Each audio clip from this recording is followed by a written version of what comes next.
Nobody expected Indiana here.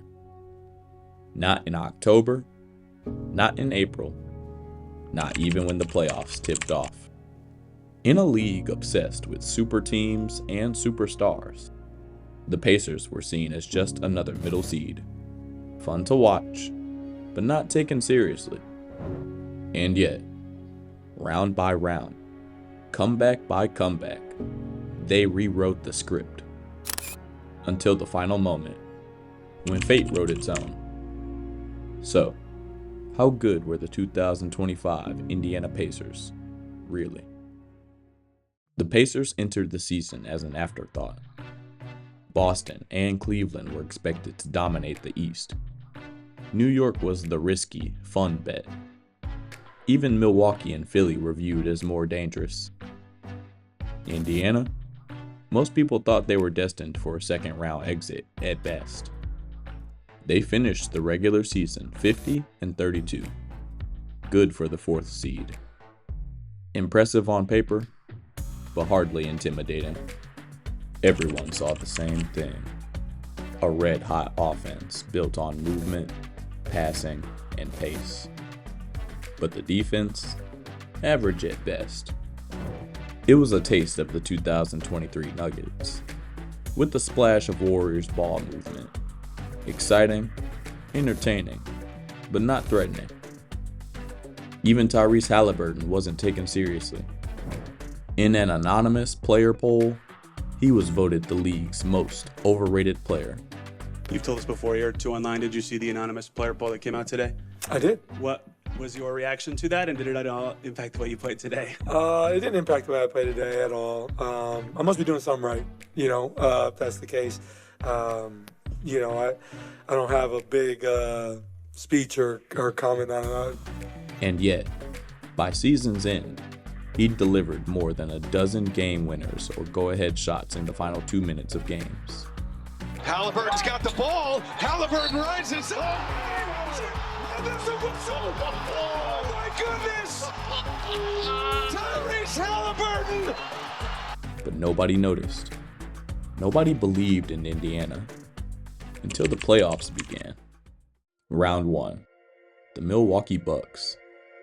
Missing Chris Middleton, Milwaukee was vulnerable, and everyone knew it. The full-strength fourth seed Pacers were expected to win. But Haliburton still made it memorable. Game 3, dagger. Game 5, another series winner. 4 seconds. Haliburton for the lead. 1.3 to go. Pacers by 1. And then his dad, jawing with Giannis on the courtside, making headlines of his own. The Bucks were short-handed, but Indiana's swagger was growing. Indiana's moving into the second round for the second consecutive season. For the first time since 2011 through 2014 when they did it 3 consecutive times. In round 2, Cleveland was supposed to crush them. Instead, Indiana stole game 2 on another Haliburton dagger. Haliburton steps back and hits. Tyrese Haliburton trying to take Cleveland's heart. By now, the league was noticing. This wasn't luck. This was a trend.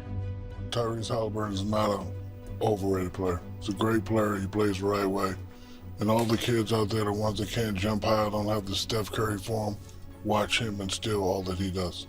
He played a great game. I thought they came out happy, a little bit lackadaisical, but they turned on the second quarter. They kept fighting. The Pacers had a habit. Games they looked over suddenly became close. Safe leads vanished in minutes. Indiana's comeback magic was real. The Cavs did suffer late injuries, softening the blow. But the truth? Indiana was already dictating the series. 5 games. Another upset. Another chip on Haliburton's shoulder. Then, the Eastern Conference Finals. A rematch showdown nobody predicted. Pacers versus Knicks. On one side, Jalen Brunson, freshly crowned Clutch Player of the Year. On the other, Tyrese Haliburton, voted most overrated. Game 1. Indiana steals it with another comeback. Andrew Nembhard raining threes. The Pacers outworking New York possession after possession. Nembhard, three-corner, good! Back pedal, a three for the win, and goal! He got it!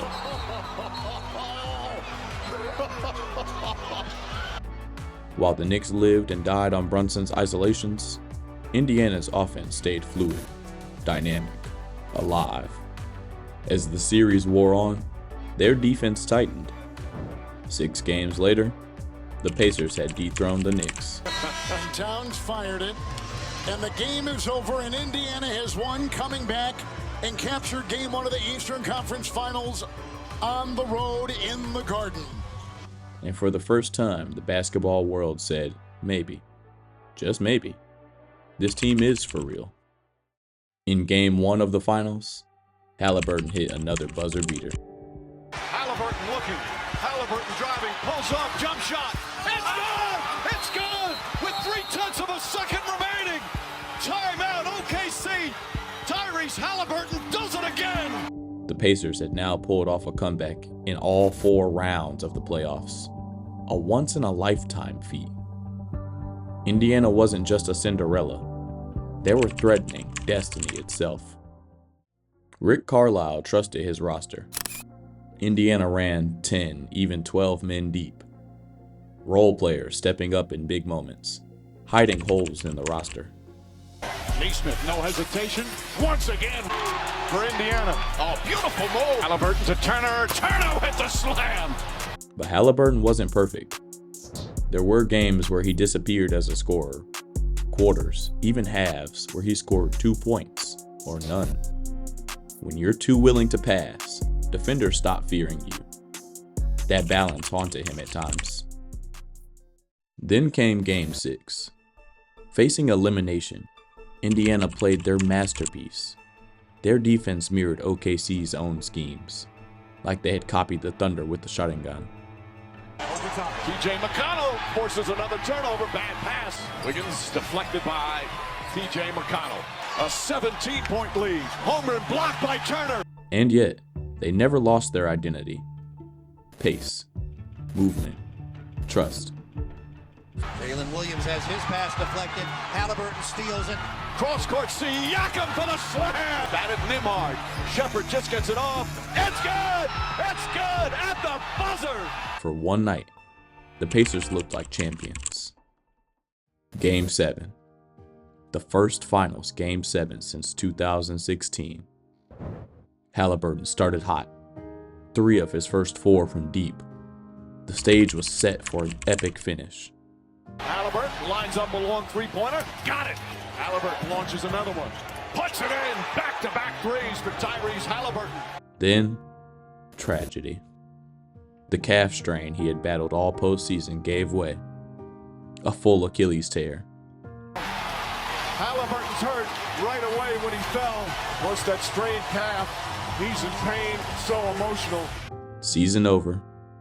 Title gone. Indiana's dream run ended in heartbreak, and the NBA was left with one of its great what-ifs. So how should we remember the 2025 Pacers? They weren't supposed to be here, but they proved they belong.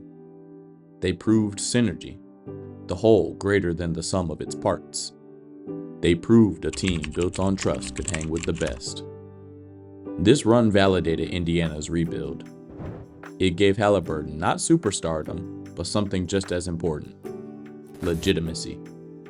A star, not yet a superstar, but a leader worth following. He's the only other guy I can think of outside of Nikola. Yeah. That if you did a player poll throughout the NBA of who guys would want to play with, Tyrese would definitely be probably second, maybe even one, just because he's a point guard and he pushes.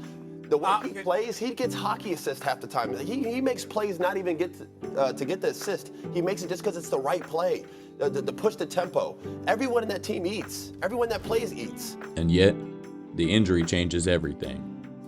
Without Haliburton, the Pacers couldn't keep spending like contenders. The run will be remembered as a Cinderella story. Unless, of course, they come back in 2027 to finish the job. In the end, this was the best runner-up team we'd seen since the 2016 Warriors. They overachieved, yes, but they also had enough to win that year. Final verdict: A-. A team that played up to A+ standard when it mattered most, and pushed the finals to a Game 7 that the NBA had been waiting 9 long years to see.